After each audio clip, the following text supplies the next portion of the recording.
Welcome back to OU Nightly. Here's a live look over our beautiful campus this afternoon. Temperatures are currently in the lower 90s with that humidity on the lower side, so the feels like temperature is sitting right around what the actual temperature is this afternoon. And you can see across the state here, when we look across most of Oklahoma, we've got temperatures in the low to mid 90s, even some upper 90s in places like Enid. So definitely not feeling like fall out there. And that's the same story across much of the southern plains, looking at 90s statewide into Texas, Louisiana, Arkansas, even Missouri, getting into those 80s. So certainly not feeling like fall just yet, but that could be changing. And I'll talk about that coming up a little bit later.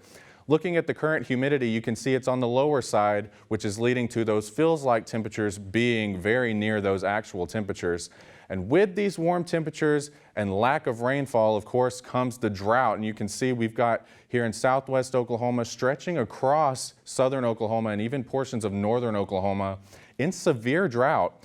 And that looks like it will continue at least for the next several days before possibly getting at least a break by the middle of next week. And you can see this high pressure system locked in place here across the southern plains.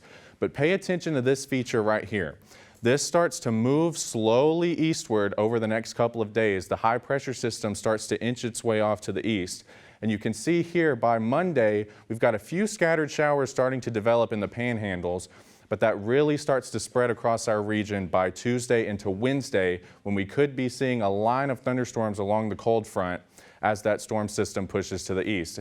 Looking at futurecasts, you can see over the next couple of days, temperatures will be in the 90s, then cooling down. And then the future precip, this is on the higher side, so take this with a grain of salt.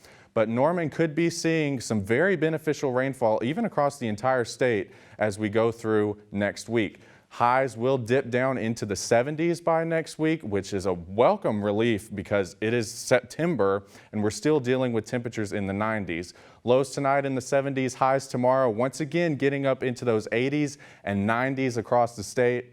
Looking at your game day forecast, it looks like it's going to be a hot one with temperatures starting off in the 90s at 4 p.m., 90s once again at kickoff, but by halftime, those temperatures will drop into the 80s.